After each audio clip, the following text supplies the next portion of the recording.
On January 20th, 1993, William Jefferson Clinton became the 42nd President of the United States. At the time, most Americans were not aware of the extent of Clinton's criminal background, nor were they aware of the media blackout, which kept this information from the public. As State Attorney General and later Governor, Bill Clinton in 12 years achieved absolute control over the political, legal, and financial systems of Arkansas. As president, he would attempt to do the same with the nation by bringing members of his inner circle with him to Washington. The hijacking of America was underway, and its impact on future generations would be incalculable.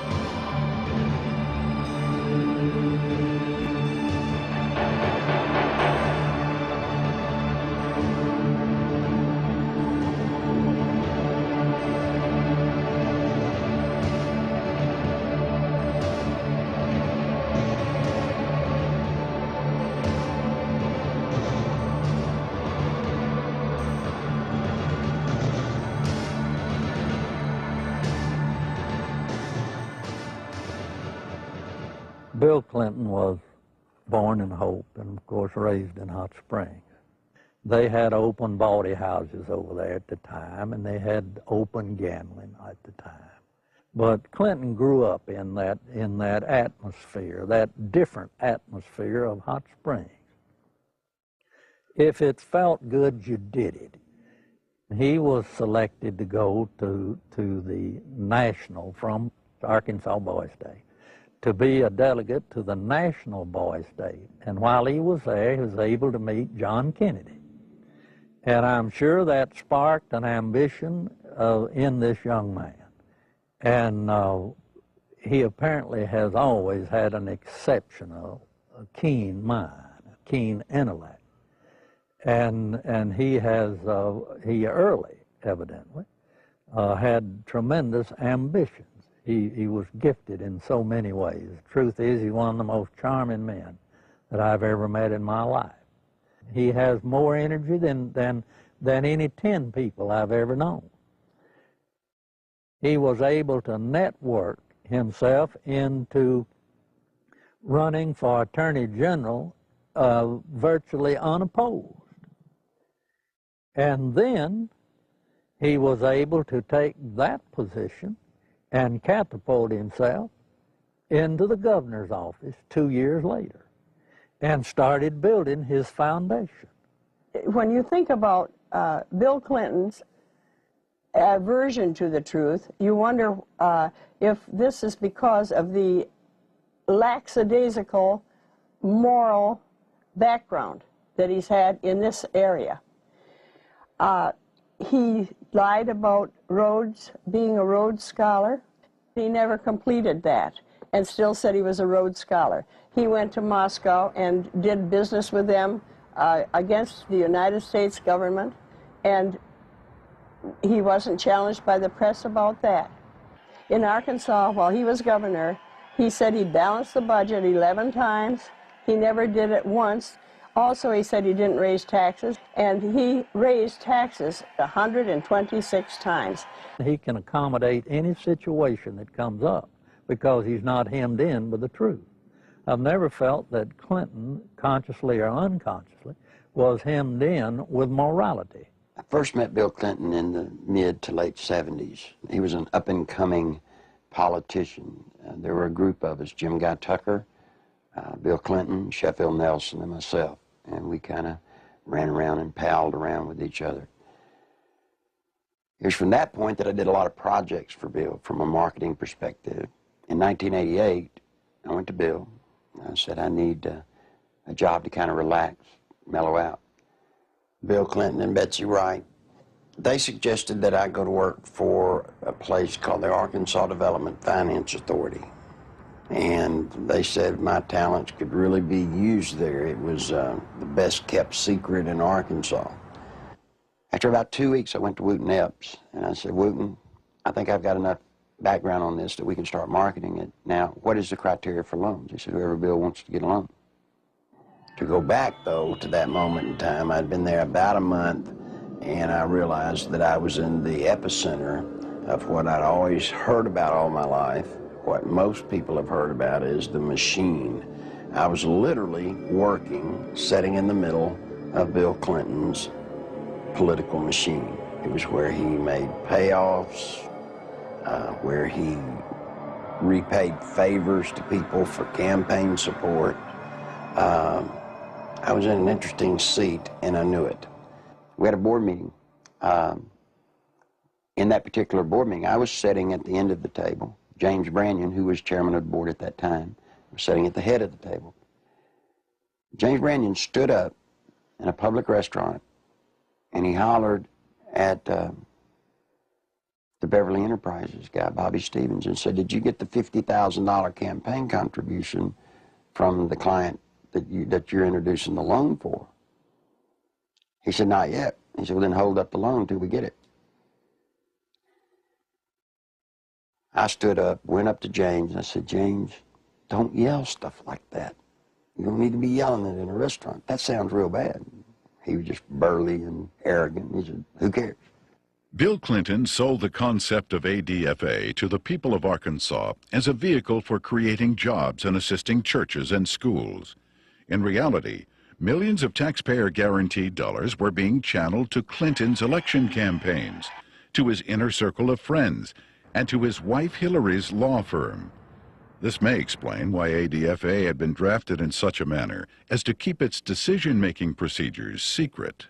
If you needed $1 million, you had to get your application handled by the Rose Law Firm, pay them $50,000. There were 5 other companies in the state of Arkansas that were actually more qualified in bond structuring and applications, but Rose Law Firm got them all. I started checking around, and I kept asking, well, you know, one thing's bothering me to the comptroller, Bill Wilson, you know, how do people make payments on these loans? He looked at me and said, "They don't." He thought I knew. Well, that blew my mind. And this is about 2 months in, and it was getting tough then. So I started gathering the documents. After everybody left, I would stick around as if I were working on the annual report. That would give me access to all the documents, and I make copies of them all. For about 2 months, I watched accounts accumulate money. At the end of the month, they zero balanced. They're laundering drug money. There were $100 million a month in cocaine coming in and out of Mena, Arkansas. They had a problem. They were doing so much money in cocaine, $100 million. You create a problem in a little state like Arkansas. How do you clean $100 million a month? ADFA until 1989 never banked in Arkansas. What they would do is they would ship the money down to Florida, a bank in Florida, which later would be connected to BCCI. They would ship money to a bank in Atlanta, Georgia, which, by the way, was later connected to BCCI. They'd ship to Citicorp in New York, which would send the money overseas. And there was an interesting one, a bank in Chicago. That bank, by the way, is partially owned by Dan Rostenkowski. Dan Lassiter would get the bonds. He would become the broker for the bonds. He would transfer money back to ADFA. He never sold a bond. The money then would leave ADFA, go into one of the various banks for the specific bond loan, and they would zero it out. When they zeroed it out, they were giving it back to Lassiter, less their handling fees.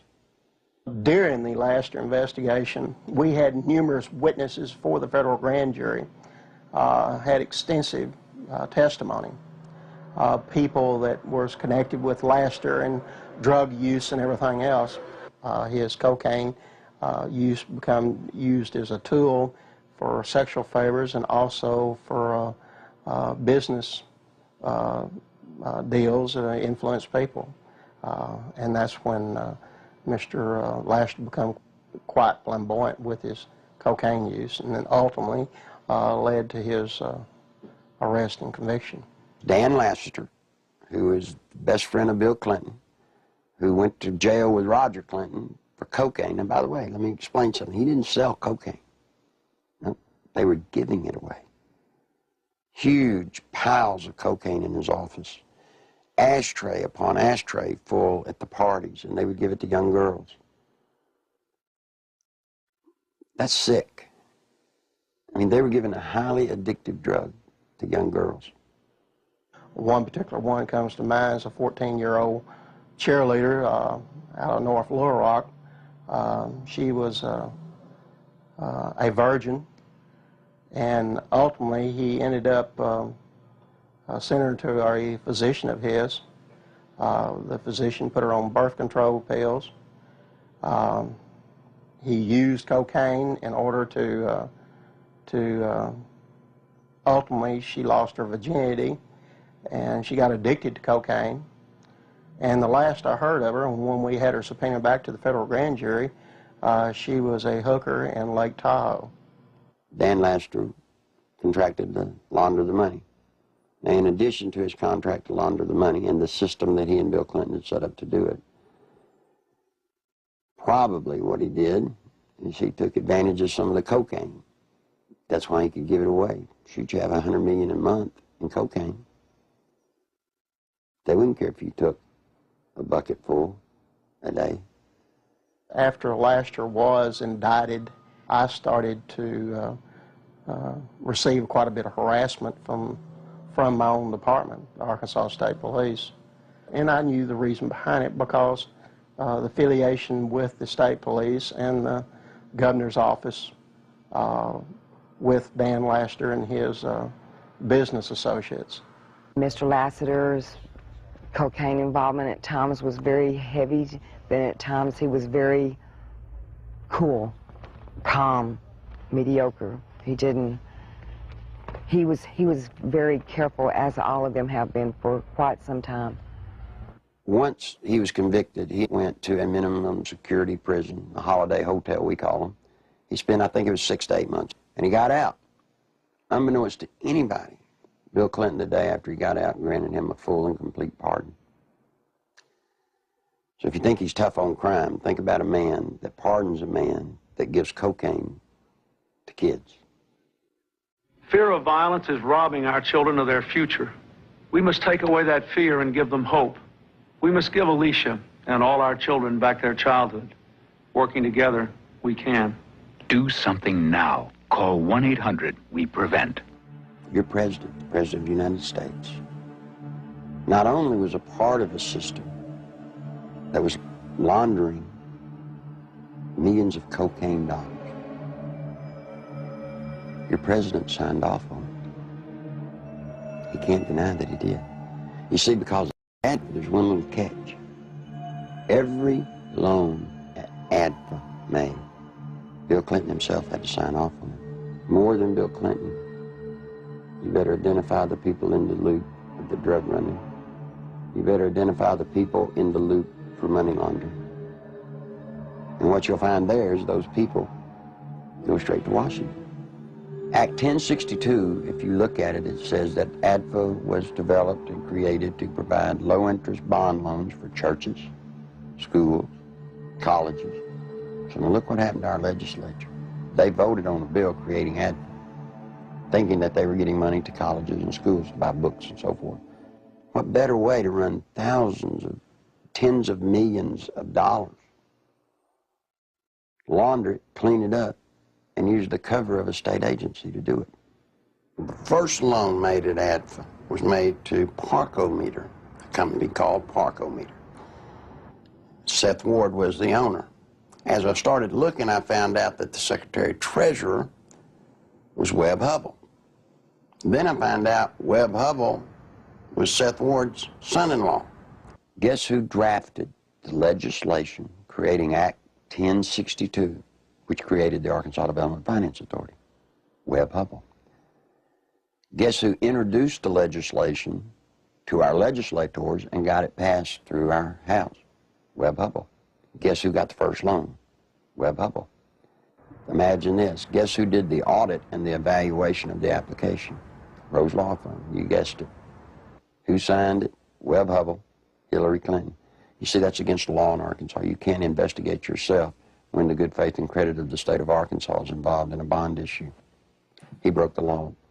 Good Lord willing, creek don't rise. Mr. Hubbell will be serving some time in the pen for that one.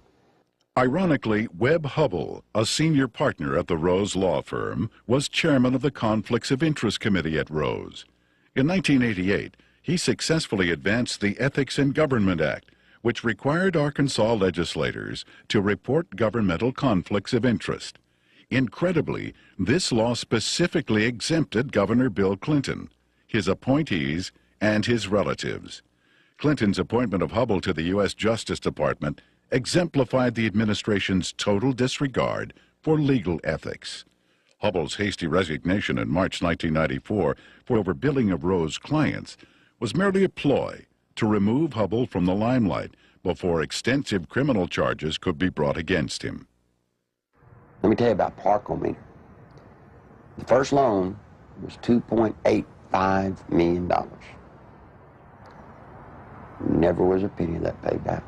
As the newspaper people started inquiring about the Parkometer loans, what they found was that Parkometer was actually building retrofit nose cone compartments that were being shipped to MENA.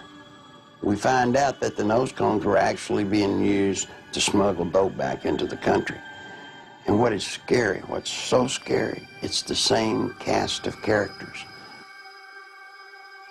Webb Hubbell, the Rose Law Firm, are guilty, I say to you, of conspiring to defraud the state of Arkansas, the federal government, and conspired to solicit the sales and the laundering of money for illegal drugs. This is your president. This is his circle of power. These are the people, when he got elected president, he did not pass go. He took them straight to Washington with him. And by all things holy, I think he was planning to set up and do the same thing in Washington. In 1982, cocaine trafficker Barry Seal set up one of the largest drug smuggling operations in the United States in Mena, Arkansas, under the approving eye of Governor Bill Clinton. Barry Seal had a bunch of planes and supposedly had pilots. Barry Seal was a drug smuggler. Now, he tried to set it up in his home state of Louisiana, but they wouldn't let him. He had to come to a state that had a sleazy governor hooked on cocaine, and everybody knew it. Yeah, Bill Clinton was hooked on cocaine. I lived in Little Rock, Arkansas, okay? And I worked at a club called Le Bistros, and I met Roger Clinton there, Governor Bill Clinton. So a couple of the state troopers that went with him wherever he went, Roger Clinton had came up to me and he had asked me, could I get him some coke, you know, and asked for my one-hitter, which a one-hitter is a very small silver device, okay, that you stick up into your nose and you just squeeze it and a snort of cocaine will go up in there. And I watched Roger hand what I had given him to Governor Clinton, and he just kind of turned around and walked off, and that's one specific. Dr. Suen, S-U-E-N, doctor at the medical center here in Little Rock, has taken care of Bill Clinton for his sinus problems, which may indeed be drug-related to cocaine use as they destroy the sinus passages. Governor Bill Clinton was taken into the hospital, I believe it was the medical center, on at least one or two occasions for cocaine abuse and overdosage, in which he actually had to be cared for at the hospital. It led to toga parties. And if you're not sure on what a toga party is, I've had to clarify this in the past. A toga party is where you wrap yourself in a sheet most of the time. The people at the toga parties were Governor Clinton, now President Clinton, Attorney General Steve Clark. Okay, he was there a few times. Members of the Arkansas State Police, you know, along with Roger and, you know, other people. They began to dance around, do the cocaine in one room, have sex in another room, because in the Coachman's Inn, the rooms were adjoining, you know. And to be quite truthful, you end up with somebody in particular, and you 9 times out of 10 end up having sex. And there was cocaine there. I know. I'm the one that made sure it was there. I've talked to the manager, the assistant manager for the apartment complex where Roger Clinton used to live. They've all said Bill Clinton did drugs. They saw him. I've talked to a lot of other people who have all, just like the people at the apartment complex, said, hey, John, get us to a congressional hearing. Yes, we'll sign sworn affidavits.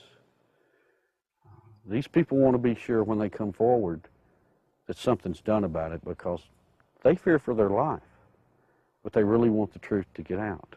I was there, coming there with Roger one night, and back in the back part of the mansion there's kind of like a living quarters type thing, and we would all get together out there and do cocaine, you know, and no, Miss Clinton wasn't there at the time. In 1983, I was made aware that Sheriff Hadaway and one of his auxiliary deputies, Terry Capehart, were investigating a smuggling operation going on at the Vienna airport. They had an inside source of information. Mr. Seal, it was our understanding, was the one who had brought the operation into the Vienna airport, and that had initiated the beginning of the money laundering and the illegal activity. He said 1983 was his most profitable cocaine smuggling period ever. Said that the airplanes that he had placed at the main airport, there were 4 of them, a couple of Senecas and a couple of Panthers, and 1 or 2 stragglers here and there, different airplanes. He said they were purchased solely for the purpose of cocaine smuggling.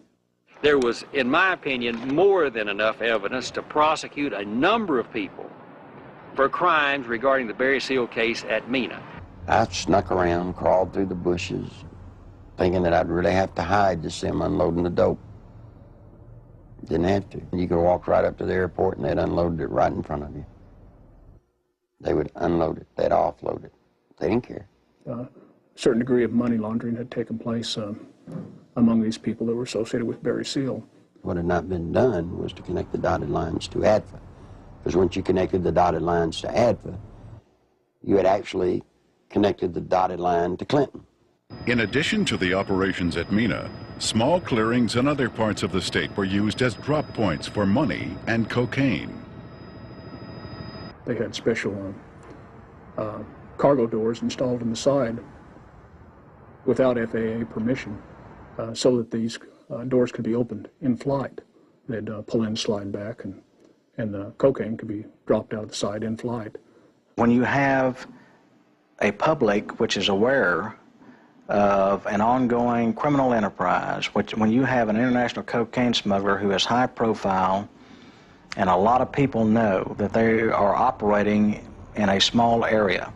A lot of people knew about the money laundering. It was common gossip on the street because it was so blatant. And they see investigations ongoing for several years. And they keep watching for indictments. They know grand juries are convening. They know that witnesses are supposed to be providing evidence to a grand jury, yet year after year after year, no indictments are returned. People lose confidence in the system. Clinton had integrated a number of corrupt cops, judges, and politicians into high-level positions to ensure the continued success of the drug smuggling, money laundering operations. All was going well until a fateful night in the fall of 1987. On August 22nd, 1987, Kevin had spent the night with his friend Don Henry. They left Don's home around 12:30 or 1:45 on the 23rd of August in early morning hours, and the next thing we knew, they had been run over by a train. There seems to be a small airstrip in the area. There have been sightings and reports of small airplanes flying very low with lights off in the area.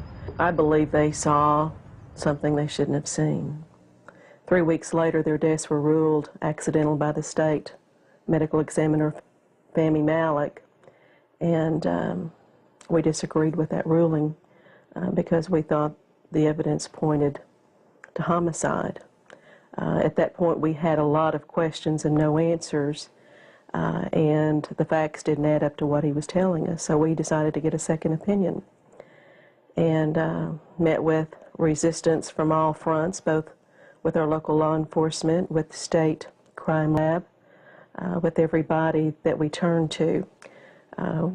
We obtained court orders requesting samples of everything that the crime lab had for a second opinion, and Fahmy Malek resisted court orders. He refused to obey them.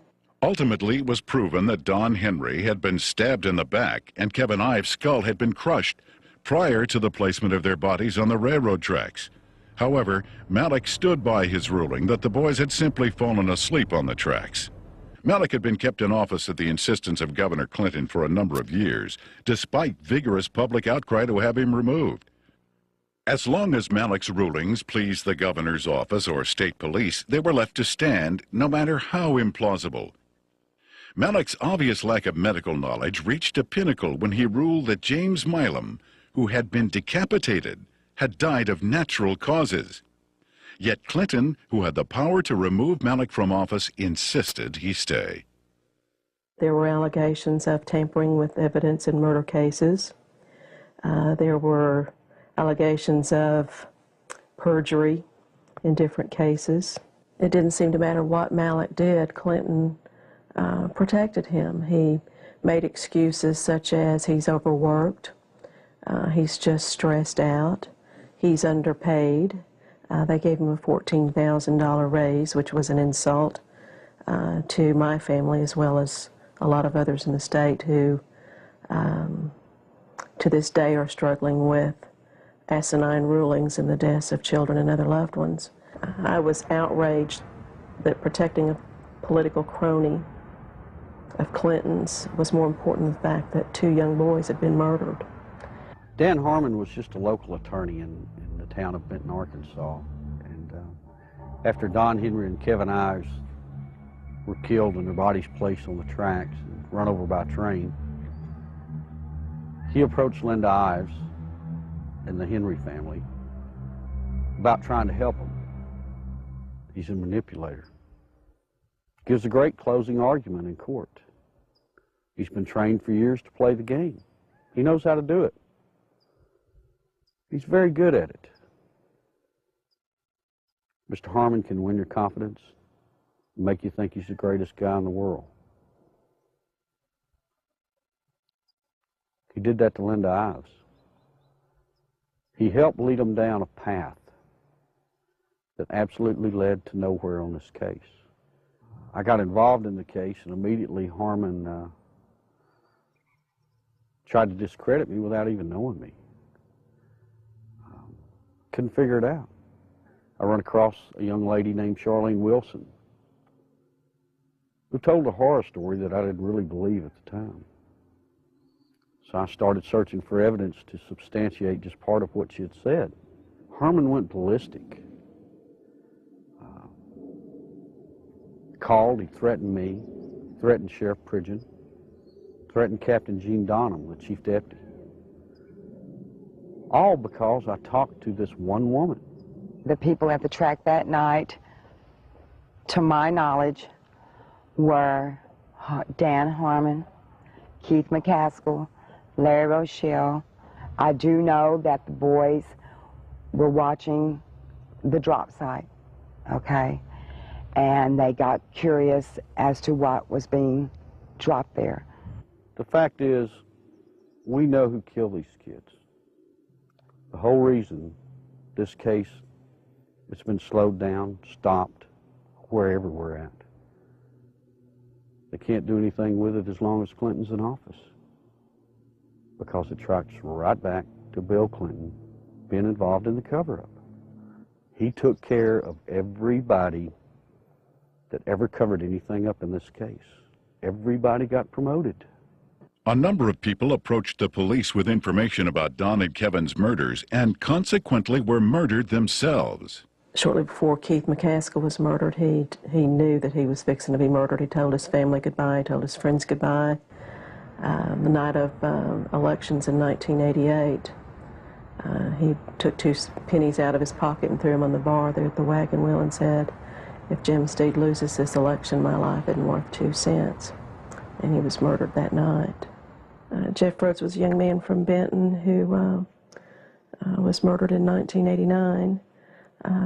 Shortly before his death, he made a phone call to his dad in Texas and told him he needed to get out of Benton, Arkansas, that he felt he knew too much about the boys on the railroad tracks and the death of Keith McCaskill. A couple of weeks later, Jeff was found dead. He'd been shot in the head. They'd attempted to cut off his head and hands and feet, set him on fire in a dump. A total of 6 people with information about the boys' murders were eventually murdered as well. Well, Jean Duffy was the head of the 7th Judicial District Drug Task Force. She was leading a team of narcotics investigators into a drug trail in Saline County that led her right straight to Dan Harmon. This information she shared with the 1990 federal OCDETF team that was investigating and targeting corruption and drugs in Saline County in central Arkansas. From her involvement in that, she was literally threatened, forced to leave the state of Arkansas and go into hiding. I had no idea just how dangerous certain elected officials thought me to be until a brutal media campaign was launched against me. For months, there were daily allegations of everything from misspending funds to ordering illegal arrests. Every attempt was made to keep me from running the Drug Task Force. We were even shut down completely for several weeks during a bogus state police investigation. In spite of crippling disruptions, the task force was making significant discoveries about drug trafficking in central Arkansas, some of which led to the very people who were conducting the massive media crusade against me. We discovered that drug trafficking in Arkansas was linked to government officials in frightening proportions. A great number of people came to me with testimony about astonishing criminal activity of very high-level public officials. Many were willing to testify before the federal grand jury. Robert Govar and Chuck Banks were the U.S. attorneys for the District of Arkansas at that time. I was subpoenaed to testify on behalf of the drug trafficking and the cartel, more or less is what it was, that had to do with Dan Harmon and what I call company, because there are there's a whole bunch of them that are involved. I was asked quite in depth about the drug trafficking that went on with Dan Harmon, Mr. Clinton, Roger Clinton. Although there was an abundance of evidence and word kept reaching me from members of the grand jury that they were ready to indict, no indictments came. Mr. Govar also insisted that he was ready to prosecute at least 2 key figures, but the holdup was his boss, U.S. Attorney Chuck Banks, who repeatedly delayed requests for indictments. Harmon had paid a visit to Chuck Banks, the U.S. District Attorney, who was in charge of that district. It's recorded, he signed in. He was there approximately 30 minutes, and up until that time, everything appeared to be running fine with the grand jury. Then, in November, Banks removed Govar from the case, and I was fired from the task force. From this point, the ordeal turned really ugly. In January 1991, one of the key targets of Govar's investigation, Dan Harmon, took office as the 7th Judicial District Prosecutor. Harmon immediately called a state grand jury to investigate the allegations against me. To avoid being jailed in Hot Spring County, which would have put me in serious danger, I left the state. In the meantime, Banks, who had taken over the federal investigation, attempted to give the appearance of carrying the investigation forward while systematically destroying it. He harassed witnesses, suppressed evidence, and finally announced in February of 1991 that the investigation had disclosed no credible witnesses or evidence against any public official. I received a phone call, and they told me that I had made a very big mistake. And I was assured by the U.S. Attorney's Office that my name, that my testimony, that my statements, that the people that were on that witness list would never, ever be revealed. Well, ha, you know. Someone in the U.S. Attorney's Office had given Mr. Harmon a list of the effective witnesses, you know. Some of them witnesses over a period of time have came up dead and or missing or have never been heard of again. That don't give you a very good feeling. I'm scared of these people. I'm very scared of them. Guess who arrested her? Dan Harmon. The very guy that she says turned her on to drugs now has her arrested. Dan Harmon, he walked to me, handed me what was supposed to be a search warrant, and he said, "Bitch," excuse me for saying that, "I told you if you ever brought my name up or brought anything up about the past dealings that we've had, that I'd take you down." He said, "You're going to prison. I'm going to put you in prison." He did. I'm here. I mean, I've watched second, third offense people walk around with probation on top of probation on top of probation. Not this lady. First time she's been arrested for drugs. They allege that they found in her home.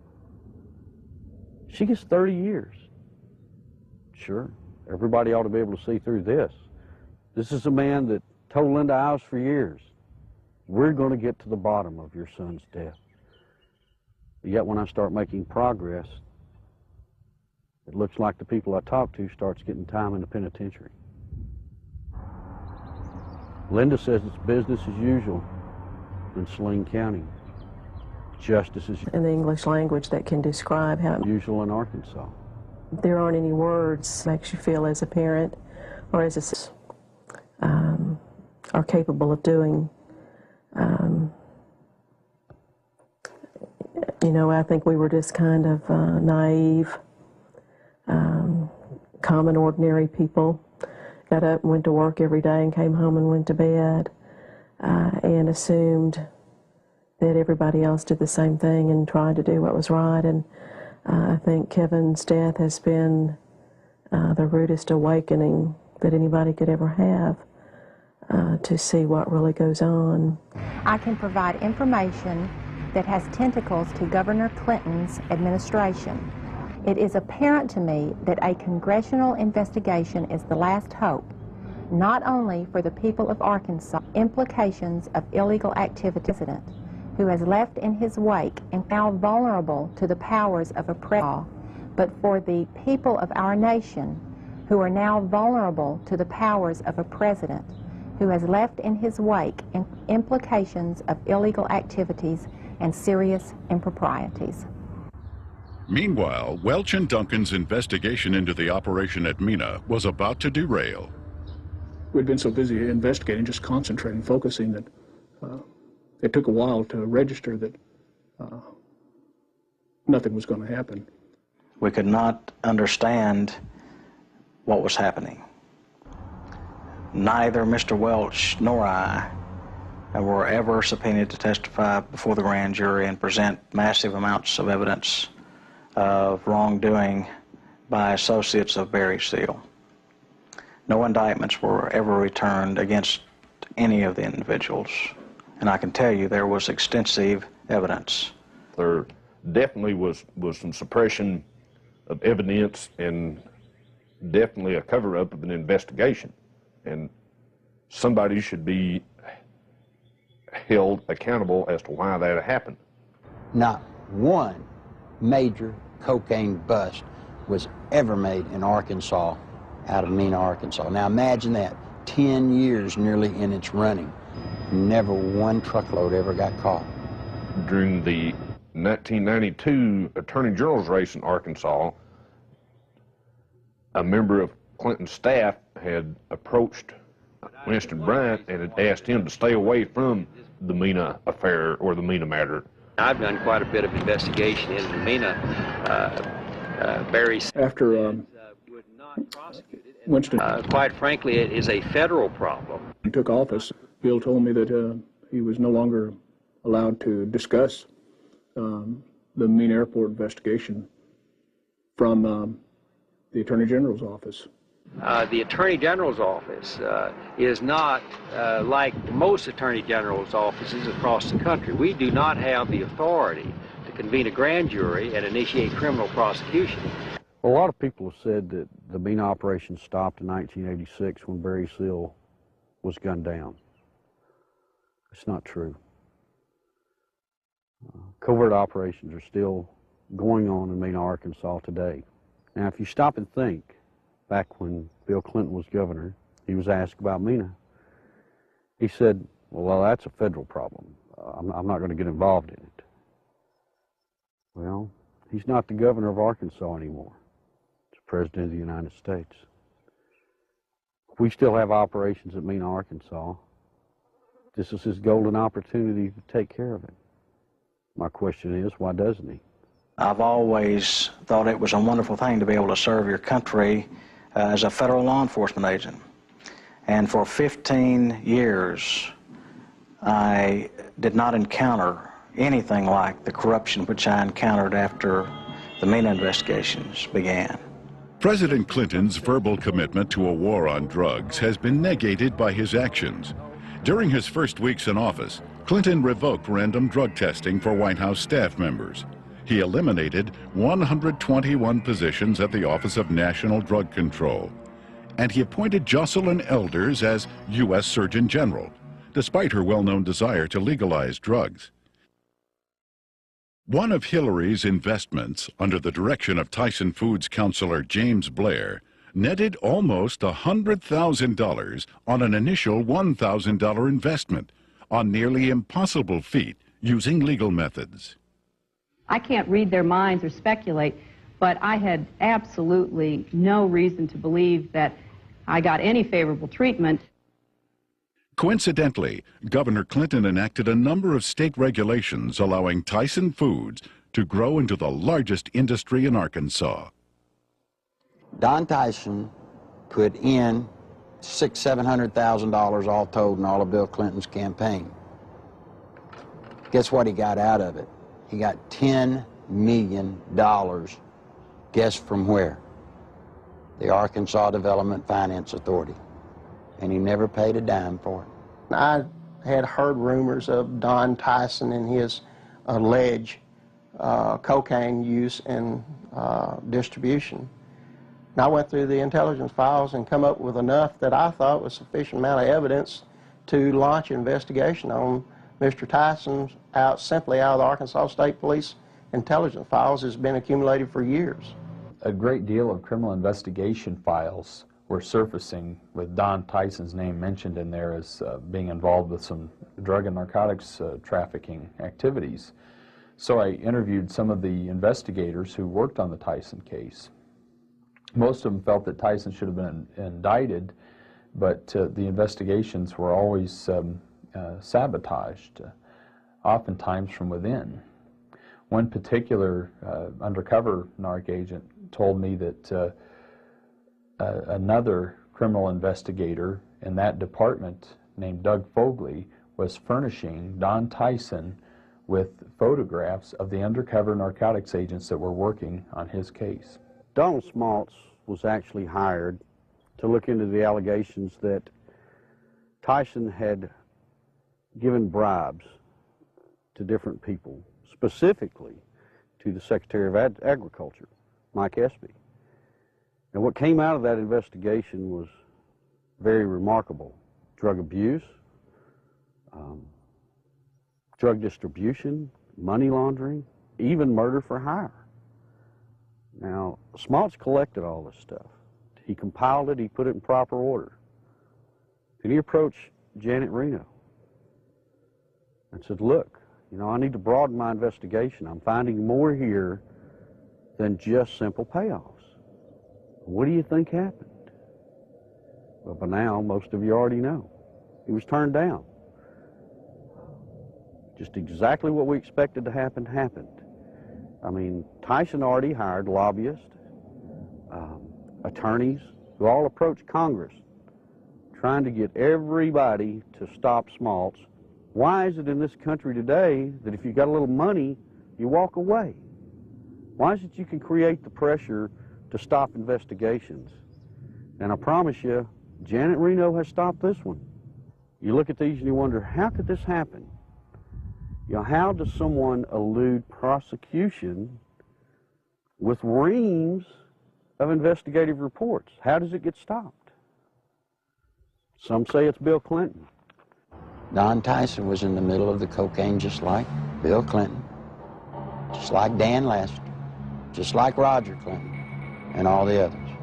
So you see, all of this incest, and all of this drug running, all of the trafficking of drugs, sending them all over the nation, came out of Little Mena, Arkansas, right under the nose of little Governor Billy Clinton. I went to Bill, and I said, Bill, you've got 2 weeks to tell the truth, or I'm going to tell it. You're breaking the law, and I can't be a part of it. You made a mistake. I'm not one of your buds, or at least I'm not that big a buddy. When Larry Nichols made his disclosures, made them public, the Clinton spin doctors treated him unmercifully. It shocked those of us who had been kept in the dark through the years in Arkansas politics. The Arkansas news media had done little, if anything, to uncover anything derogatory about Bill Clinton.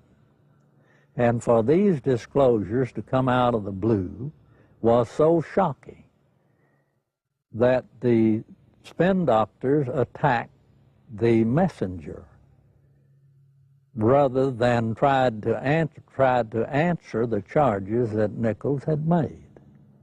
And they did such an efficient job that it caused me and others to look with less than favor on Larry Nichols as an individual, because all we knew about him was what they were telling and the press was printing.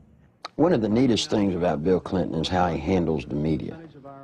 You see, Bill Clinton's an attorney, and when a witness comes out against his client, what's the first thing an attorney does? He tries to discredit that witness.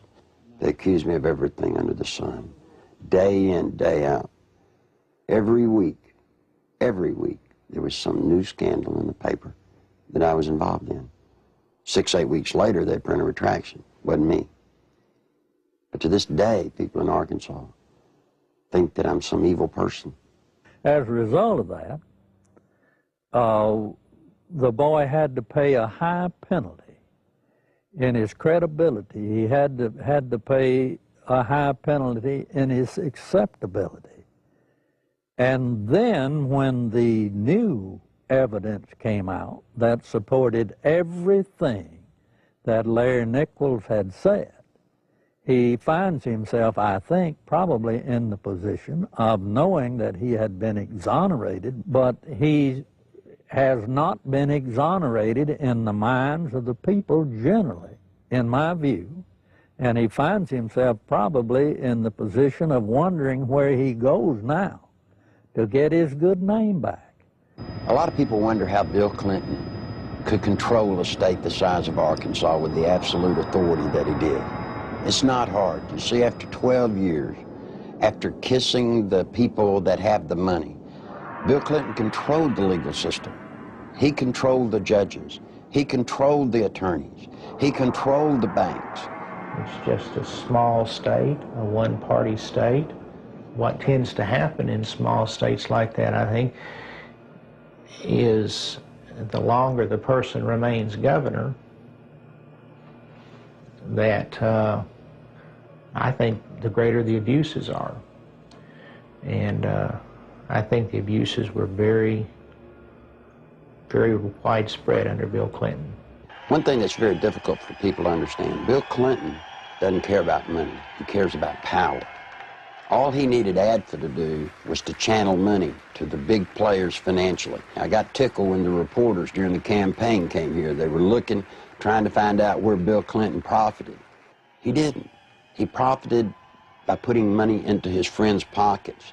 The way they were doing these bond issues and just the whole political atmosphere, quite frankly, was a scandal. But that's the way things had historically been done in Arkansas.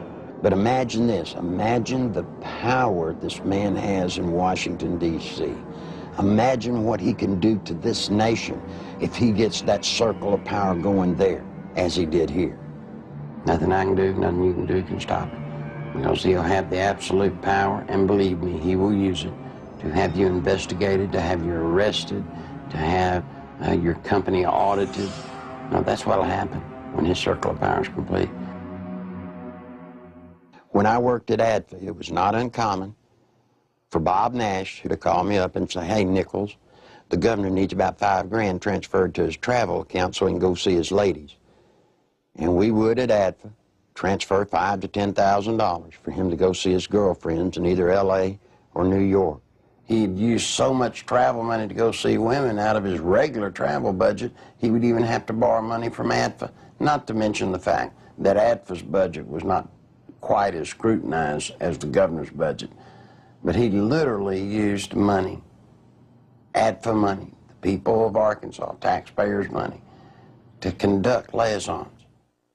During the 1990 Arkansas gubernatorial race, Larry Nichols, in a last-ditch attempt to alert the public, boldly filed a lawsuit against Bill Clinton. As expected, the lawsuit was eventually quashed, sealed, and illegally dismissed by a Clinton-appointed judge. What Nichols didn't expect was a complete media blackout of the facts he presented. Back in 1990, after all the damage they had done to me, I did something that most people wouldn't do in Arkansas. I sued Bill Clinton. Now, it's very important to note that in that lawsuit, I brought out the names of 5 women. On October the 19th, the only press conference I've ever held in my life was on the Capitol steps of Arkansas.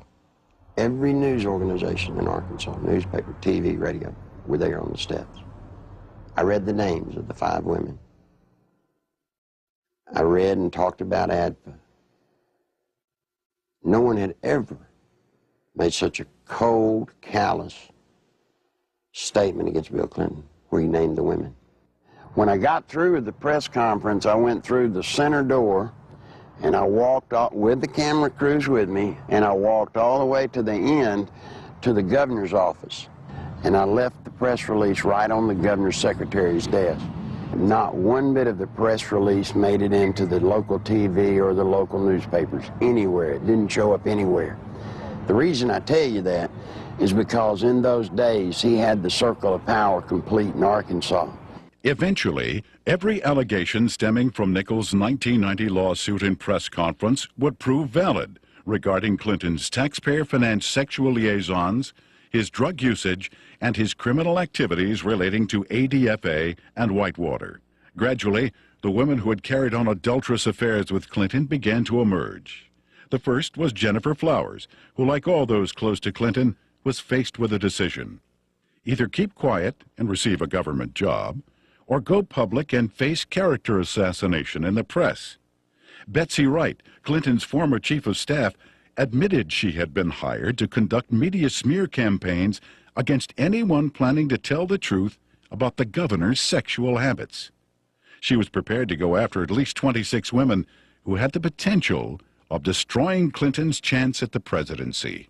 During the 1992 presidential campaign, I was getting bludgeoned by the media because Jennifer Flowers had come out of my lawsuit.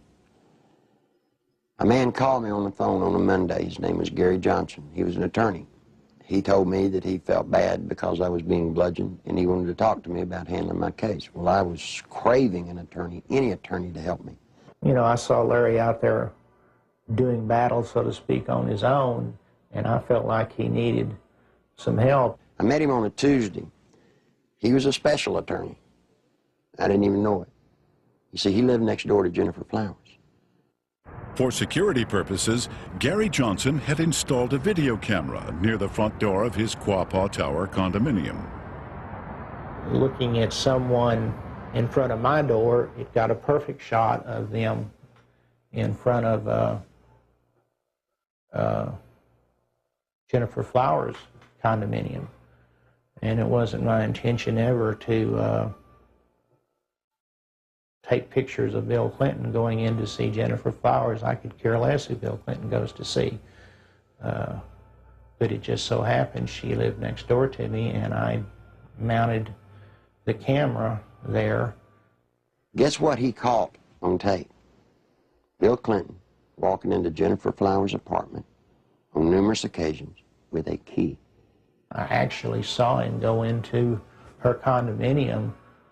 It wasn't that I was standing there looking out my peephole watching Jennifer Flowers' condominium. It had nothing to do with Bill Clinton.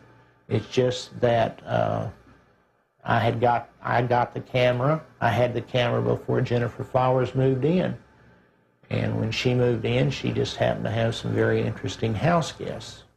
Go back to 60 Minutes when Bill and Hillary were loving kisses. They stood up and lied, and Bill said that he'd never been to her apartment, that he had only called her once from the kitchen and from his office. That's an absolute lie, and these tapes proved it. The 60 Minutes interview had been designed specifically to save Clinton's campaign, not necessarily to get to the truth. And they came to us because they were in big trouble in New Hampshire. They were about to lose right there, and they needed some first aid. They needed some bandaging. What they needed was a paramedic. So they came to us, and we did it, and that's what they wanted to do. When I told Tim Russert that I was persona non grata at the White House, he said, "Why?" I said, "The Jennifer Flowers interview."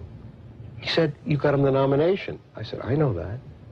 As far as I know from the conversations I've had, Bernie Nussbaum knew that, Gergen knows that, Lloyd Cutler certainly knows it because Lloyd had a hand in his coming on there that night. You know, it was strong medicine, the way I edited it. He was a very sick candidate. He needed very strong medicine. And I'm not in the business of doctoring candidates, but he got up out of a sickbed that night and walked to the nomination. And as I said to Mandy, you know, if I'd edited it your way, you know where you'd be today? You'd still be up in New Hampshire looking for the nomination.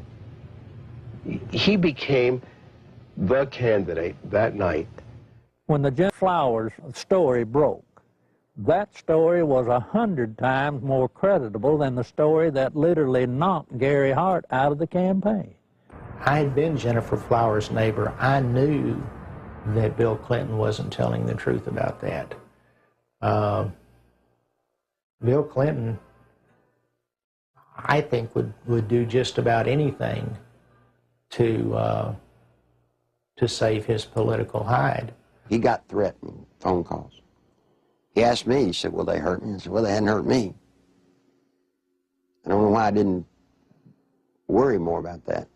Basically what they said was, you mind your own business.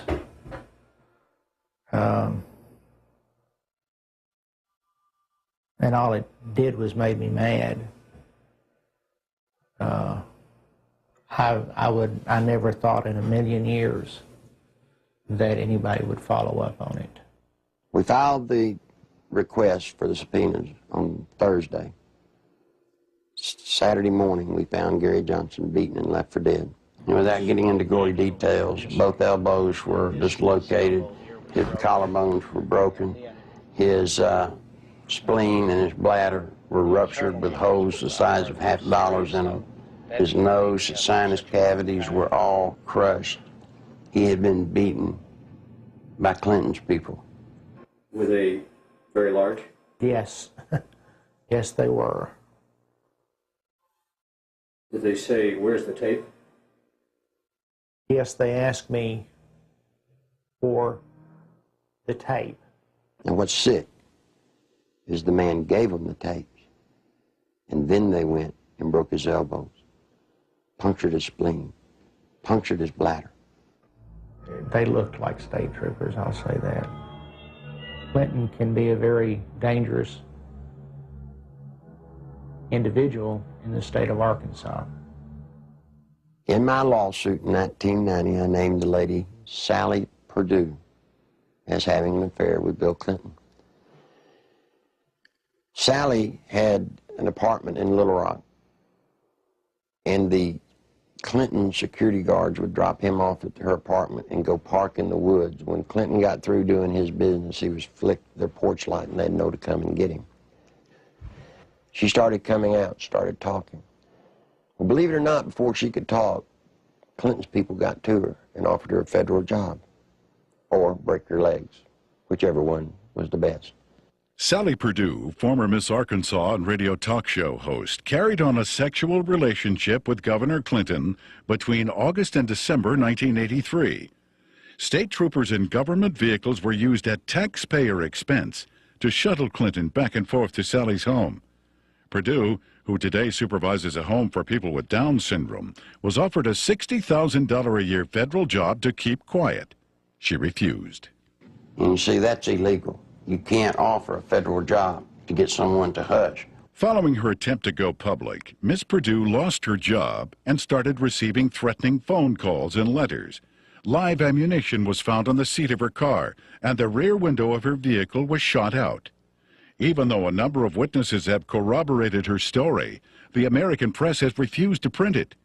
During the 1992 presidential campaign, interviews with ABC and NBC, as well as an appearance on the Sally Jesse Raphael show, were taped, but were never aired. She had actually been on the Sally Jesse Raphael show right after the New York primary. Did you know the TV stations around the country blacked out that program and wouldn't show it? In December 1993, former bodyguards of Bill Clinton came forward with detailed information regarding the governor's sexual encounters with a number of women. Larry Patterson and Roger Perry, both veteran Arkansas troopers, boldly spoke on the record. Two other troopers who initially spoke off the record were later identified as Danny Ferguson and Ronnie Anderson. In April 1994, a fifth trooper, L.D. Brown, came forward and corroborated their stories, adding that Clinton's sexual partners numbered over 100 during the period he was employed by the governor. The trooper's official duties included approaching women to obtain their phone numbers for Clinton, driving him to rendezvous points in state vehicles, guarding him during sexual encounters, securing hotel rooms, and lying to Hillary about his whereabouts. Phone logs and other corroborating evidence fully back these reports. I saw on several occasions Bill Clinton engaging in sexual acts while I was either blocking the road or working security at the governor's mansion. I saw them with my own eyes take place, so it's not a rumor, it is firsthand. The entire conversation inside a vehicle in a 2-hour drive from one point to another would be totally about sex and women or jokes. He would actually ask people how they performed oral sex on women in cars. I've been in that conversation. He would ask if you had ever had 2 to 3 women at one time in one bed. Things like this. Bill Clinton was obsessed with that. The first or second time that you're with him and you're alone and you see some attractive woman, he would say, "Hey, Larry, what would you like to do to her?" And, you know, this is the governor of the state of Arkansas. The majority of his off time was spent trying to figure out ways to be with women that he wanted to be with. He was more discreet during a campaign year than he was in a routine year as governor, an off year. We were required to work overtime so we could sit outside someplace and block the road, or sit in some driveway, or sit at some, you know, apartment complex while he went in to take care of his female friends. You know, state money was utilized. He had certain troopers that he used for certain women, and Larry Patterson and Danny Ferguson were used for 2 women in particular. He would tell you, "Larry, see the blonde-headed lady in the green outfit? Go get her. name and her telephone number for me. He would say, "She has that come hither look." And that was verbiage that he used quite often. And on several occasions I have gone out into the crowd. I never had one of the females to refuse to give me her name and her address. On one occasion, it was a Christmas parade of 1989 in a small town in northeast Arkansas. And he picked a lady out of the crowd and asked me to find out who she was. He just carried on about how beautiful she was, how good looking she was, how big her breasts were and things like that. And I found out that she was interested in a state job. And she gave me her name and number, and I said, well, maybe the governor will call you, or can I call you? And when we got in the car, I gave the governor her name with her phone number, and I said, you'll like this, she's interested in a state job. And he said, oh, good, good, good, good, good. The next time I saw that lady, she was working for Bill Clinton in his presidential campaign the night he announced his candidacy for president. I was told by Bill Clinton that this was part of my job, to keep people from finding out about his affairs. Most of the women that Bill Clinton had sexual affairs with were well taken care of. They have good jobs, or their husbands ended up with good jobs. They were well taken care of, and the actual time spent trying to cover up these affairs while he was governor was nothing like it was when he announced that he was running for president.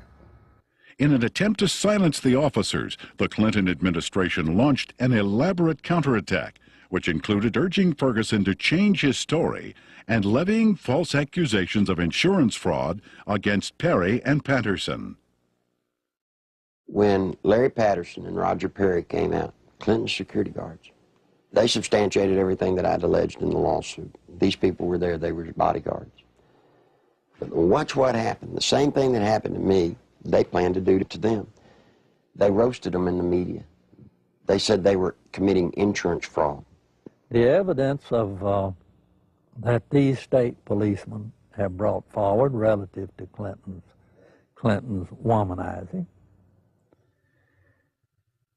is being questioned by the spin doctors as not being credible. Yet it is more credible than the evidence on 90% of the people who are confined now on death row across America. Is this fair? Did y'all see the papers saying that the troopers were telling the truth and were found innocent? Heir to the stories they were telling? Have a basis, since they're not the scumbags that the spin doctors for Clinton tried to make them out to be? These two have had the courage to come forward, and the evidence that they have presented has not only been credible, but it's been overwhelming. And the truth is, I'm convinced that it's just the tip of the iceberg. On May 8, 1991, Paula Jones, a state employee with the Arkansas Industrial Development Commission, was working the registration desk for the governor's Quality Management Conference at the Excelsior Hotel. Governor Bill Clinton was to be the main speaker. I was approached by one of Bill Clinton's bodyguards named Danny Ferguson, and I was given a number. And I asked him what it was. I held out my hand, and he said, it's a number to a hotel room that the governor would like to meet with me. Well, I was surprised, and I kind of talked it over with my coworker, and we didn't have any reason to believe that we couldn't trust him, so I agreed to go on up to the room and meet with Mr. Bill Clinton. I got to the room, and Governor Clinton, he opened the door to meet me. It was a room that did not have any beds in it. It had couches and stuff like that. It was more like a meeting type room. And he had asked me about my job and how I liked it and who my boss was, and I told him. And he mentioned that he liked the way that my curves were on my body, and he liked the way that my hair went down my back, the middle of my back. And then he tried to lean over, and he started to put his hand up my leg, which it happened so fast, and he tried to kiss me on the neck. It happened so fast, but he tried to bend over and kiss me on the neck as he was putting his hand up my leg, and I backed off. I said, I don't want to do this, and I said, I think I need to be going. And then he got up before I even knew it and dropped his pants, and Bill Clinton asked me to perform oral sex on him, which I declined, and I jumped up, and I told him I needed to go immediately. That's when he went to say, if you have any trouble whatsoever, you have Dave Harrington, your boss, contact me immediately. And I said, well, I'm leaving, and I started to proceed down the hall to the door, and he followed behind me. He said if we could try to keep this between ourselves. And I went down the elevator, went back to my registration desk, and I told Pam the whole story. I can't understand how somebody can take advantage of somebody like that, and then they have the audacity to drop his pants. I mean, you know. I'm not going to dignify this by commenting on it. Paula gave the exclusive to the Washington Post, and Mike Isikoff, we were going to be as open as we could with the Washington Post. And Mike told Paula that as far as he was concerned, that he believed Paula, and that he thought the story should be told. And Mike said they were ready to put the story out, and they were going to go to the editors and present the story to him. We heard that Mike got suspended from the Washington Post, and there was a big fallout between the editors of the Washington Post and Mike. Paula Jones filed a lawsuit against President Clinton, claiming sexual harassment. The same day, a massive media smear campaign against Paula Jones was launched. Think about a man that has no more regard for women than Bill Clinton does. They're just sex things. I don't understand the feminist movement being behind Bill Clinton. He hangs women on his wall like trophies. A number of women who have had sexual relationships with Bill Clinton have allegedly been given major career boosts in exchange for silence. Beth Colson received a judicial appointment to the Arkansas Court of Appeals from Clinton. Regina Blakely landed a job with CBS National in Washington covering the White House. Likewise, Deborah Mathis secured a lucrative job with the White House Press Corps. Susan Whitaker was made the liaison between the Arkansas State Capitol and the White House. Elizabeth Ward obtained a position with the Clintons' close friends, Hollywood producers Harry Thomason and Linda Bloodworth Thomason. And Joe Jenkins was given a high-level position with AP&L. One of the most harrowing stories of Clinton's attempt to keep his promiscuity hidden involves Jerry Parks, a private investigator and former chief of security for Clinton's campaign headquarters. My father was Luther Gerald Parks, a.k.a. Jerry Parks. He was the head of Clinton's security for Clinton's inaugural campaign whenever he was running for president. My father was brutally murdered at Chenal Parkway and Arkansas Highway 10 in one of the most elite parts of Little Rock, Arkansas. Someone pulled aside alongside him and started shooting at him. They cornered him, stopped him on Highway 10 as he was turning left onto Highway 10 off Chenal Parkway. They stepped out of the car after blocking his path. He was shot 5 times, once in the leg, once in the arm, 3 times in the chest. My father had a file on Bill Clinton's infidelity and his affairs that ran from approximately 82, 83 to somewhere between till about 90 to 91. The file consisted of pictures, time, dates, places of where Bill Clinton was at, where Roger Clinton was at, the type of drug use that Bill Clinton and Roger Clinton were involved in. I was the only person that would ever go with him when he would do his private investigative work. And I remember 4 to 5 times that I was with him, and that's what he was keying on. I saw Clinton with a lot of different women, a lot of different types, sizes, shapes, colors, one of them being Jennifer Flowers. You know, I was just like, wow. It was more neat than anything else that, you know, somebody that is this famous, this bigwig, can get away with this. This just blew my mind. Shortly before Jerry's death, the phone lines at his home were cut, the security system was disconnected, and the Clinton files were stolen. I believe my father was assassinated because he was the one link that could actually close everything and completely shut Clinton down. I feel that Bill Clinton had my father killed to save his political career. When I did contact Little Rock Special Investigative Services, they told me that they'd been pulled off the case 3 weeks prior to that. That just blows my mind on how when I hear they're making progress, all of a sudden they're pulled off the case.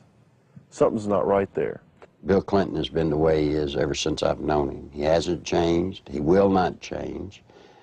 People inside the White House today tell me that he's running sexcapades in and out of the White House like have never been there before. It's a disgrace to America. If we had known his background, the people of Arkansas would have never elected him governor of this state. And I charge the media of this state for not doing their duty and exposing these things that have since become matters of fact. He's a womanizing, dope-smoking, liar, and a draft dodger. I don't remember those being in the Constitution as exactly the model qualities we want in a president. I think the media has been part of the covering up of the actual true story of and character of Bill Clinton. I believed with all my heart that the American people had the right to know what they had been sold. Bill Clinton is not the person that they voted for. Voters who depend on the media for unbiased information regarding political candidates have been betrayed. Much of the information concerning ADFA, Whitewater, and Clinton's sexual promiscuity was known by the media as early as 1990, yet was kept hidden. The media's heavy pro-Clinton bias prior to the 1992 election was best summed up by Newsweek when they candidly stated, "Truth is, the press is willing to cut Clinton some slack because they like him and what he has to say." In May 1994, Newsweek added, "The national press has been restrained in its accounts of Bill Clinton's private life, and with good reason. Most of those who have made charges against him have been despicable people, jealous and stunted sorts." What an indictment about the media. You knew the truth about Bill Clinton. You just didn't like George Bush. I know Bill Clinton, probably as well as anybody. We used to train him on how to look straight into a camera and lie through his teeth. And you see, part of Bill's pathological lying is the fact that we've taught him how to believe the lie that he's telling. And once he believes the lie, then he can sell it to you as the truth. The world is at risk when the commander-in-chief of the United States of America is a man that will look at another government, who will make trade deals and lie through his teeth. Clinton could get us involved in a hopeless quagmire easily in Europe, in Africa, in North Korea, in any number of places, because not only of his ineptness and his lack of understanding, but his contempt for military things. This goes back at least as far as the 60s, in his college days, when he not only attended and participated in anti-American rallies, but organized them. Back in the, and incidentally, those were not anti-war rallies. Those were anti-American rallies. He has no loyalty to this nation. He has no loyalty to its fighting men. He has not enough integrity to have any loyalty to its population. He knows how to say the right things, but he's lied for so long that I really don't think he knows the difference anymore between the lie and the truth.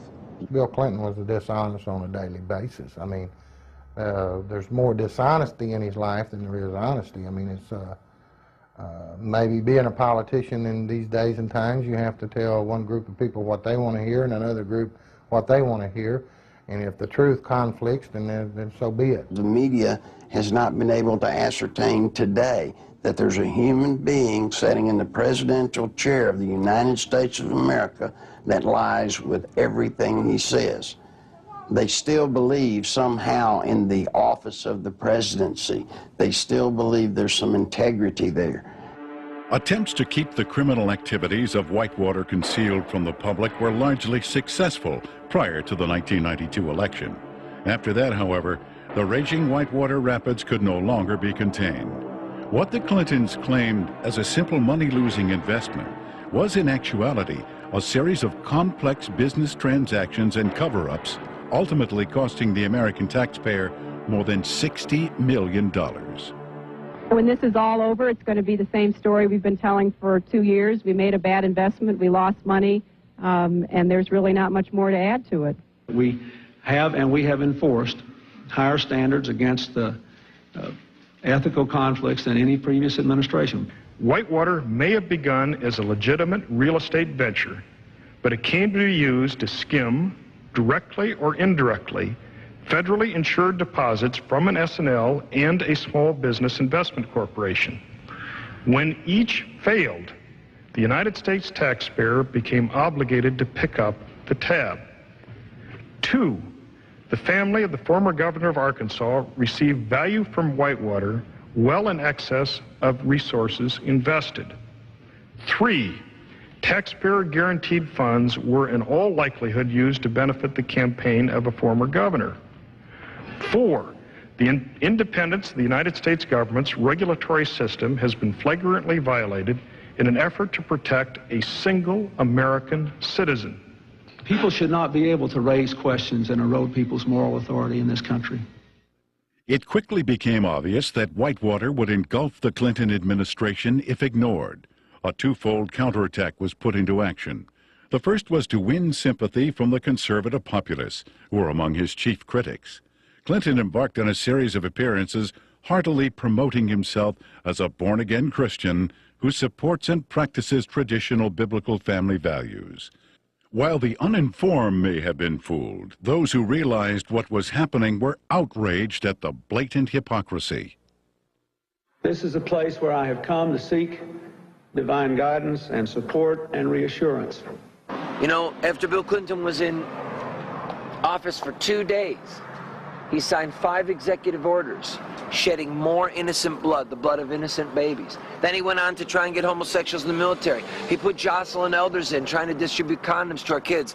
Christine Gebbe, his AIDS czarina, promoting all kinds of vileness. This is an affront to heaven. The second phase of the counterattack was to appoint Robert Fisk as special prosecutor to head up the investigation into Whitewater. That same week, the Rose Law Firm began shredding documents. A lady came to me scared to death, wanted to come out and tell the truth. I said, "What's the matter?" She said, "They're shredding documents at the Rose Law Firm." Well, I tried to tell the media. The media said there was no way that could be going on. Well, in came a journalist from a Washington newspaper. He goes over, investigates what I told him. And you know what? The very week he investigated, guess what they were doing? Shredding documents right there at the Rose Law Firm.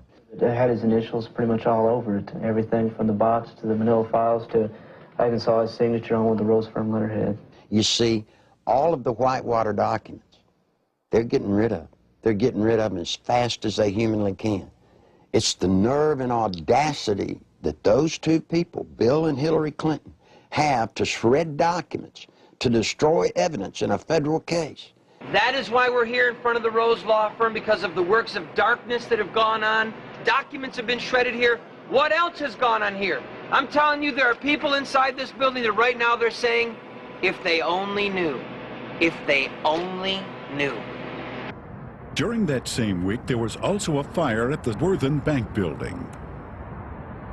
Now, this fire was on the 14th floor, and supposedly it was started by a space heater. I want you to look at this footage and tell me if you think it was an accidental fire by a space heater. This is a CPA firm, and the documents that were in this office were important documents relative to Whitewater. If you go back to Arkansas and you look at the Secretary of State's office, anybody that's ever run for office in recorded history, you can find out who their major campaign contributors are since day one, except for one person. Bill Clinton's records at the Secretary of State's office disappeared.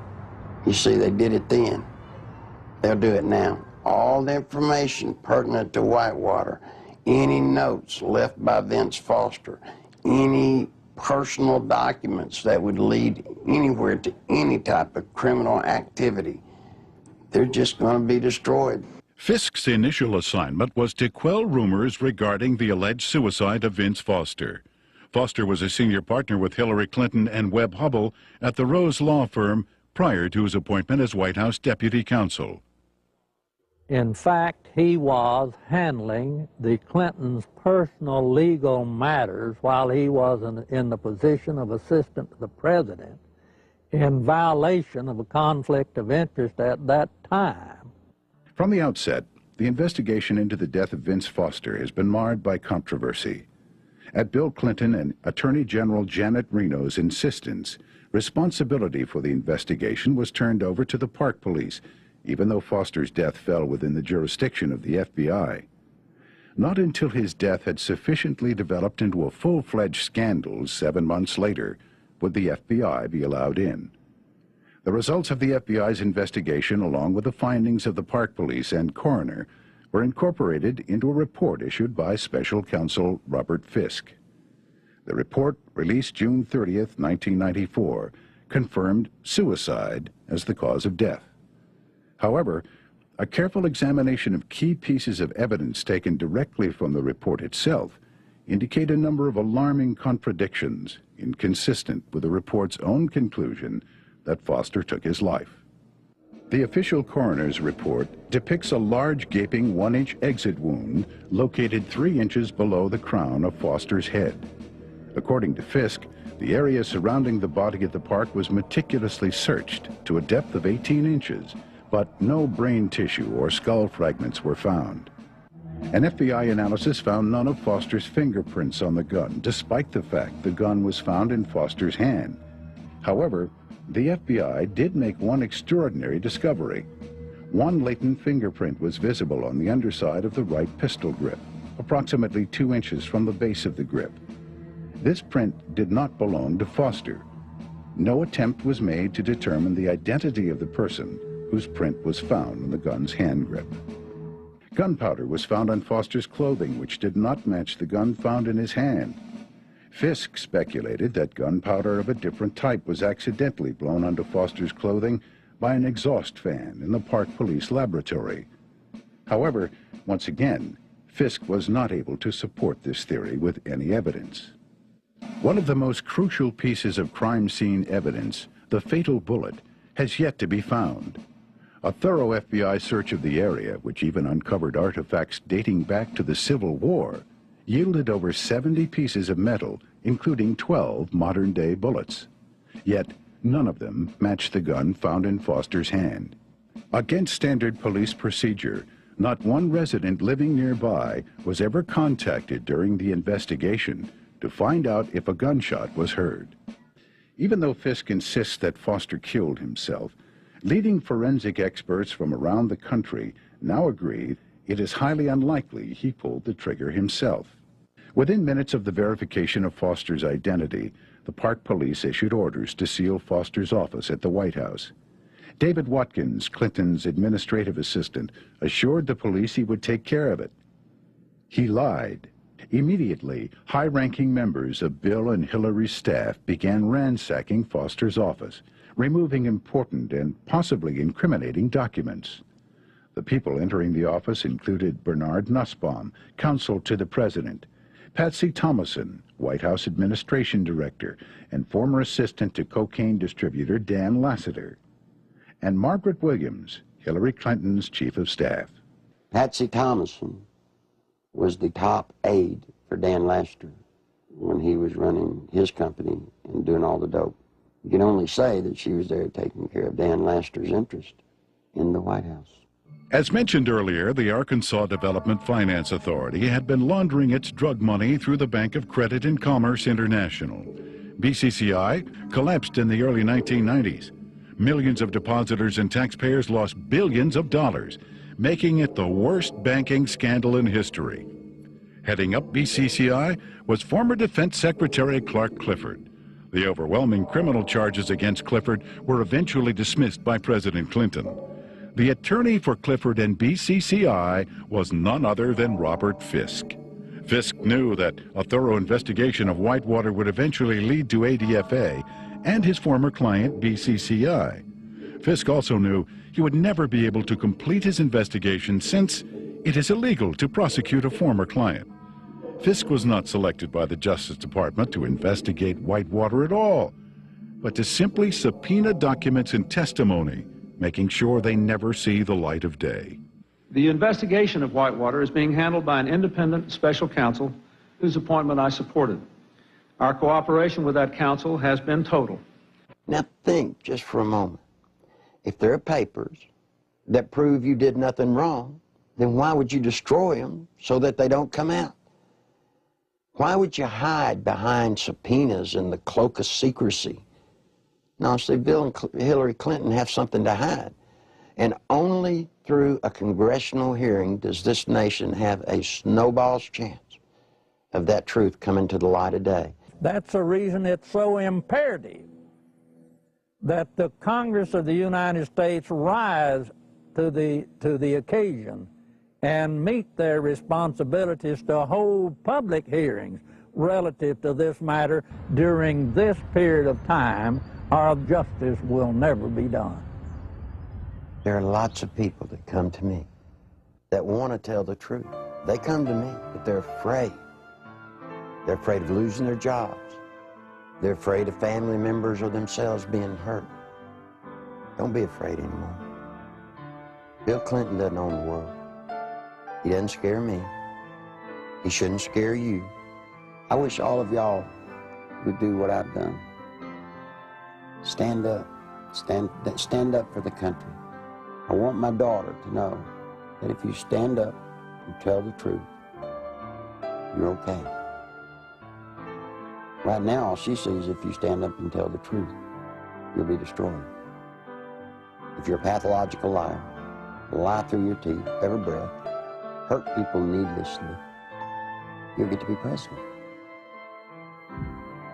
You don't want that. I don't want it. If I had anything to say to Bill Clinton, you know what it'd be? It's bound to be a great burden to walk around lying from one thing to another, to never tell the truth. Bill, tell the truth. Come clean. All of you may not get to be president, but the truth will set you free. It'll set all of us free, and it'll save the nation. I've still not been accused of anything wrong, because I haven't done anything wrong. And I'm not going to do anything wrong.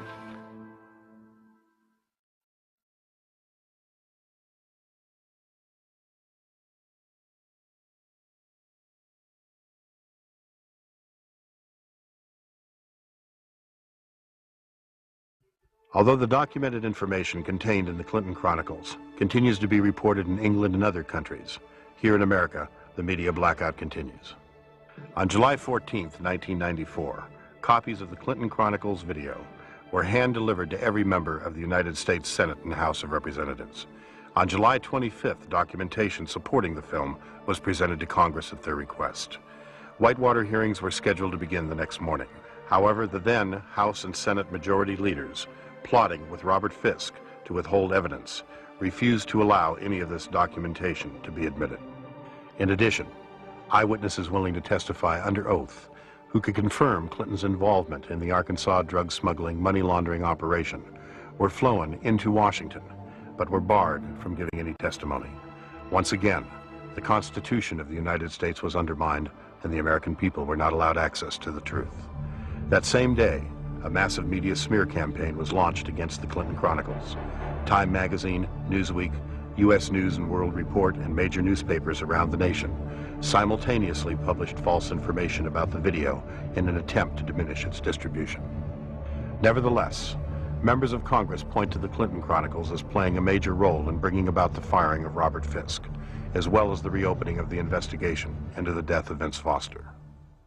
On August 3rd, 1994, Larry Nichols was arrested on false charges of writing 2 bad checks and failing to obey a yield sign 7 years earlier. The American media reported the arrest. When the Arkansas police admitted that the checks and traffic violations were fabricated, charges were dropped, yet the media failed to report it. Nichols has suffered 3 attempts on his life since the release of the video. Federal agent Bill Duncan, a 15-year IRS veteran with a permit to carry a gun, was arrested for carrying a weapon, then handcuffed to a pipe in the basement of the Washington, D.C. police station and later released. This incident effectively brought the MENA drug smuggling money laundering investigation to a halt.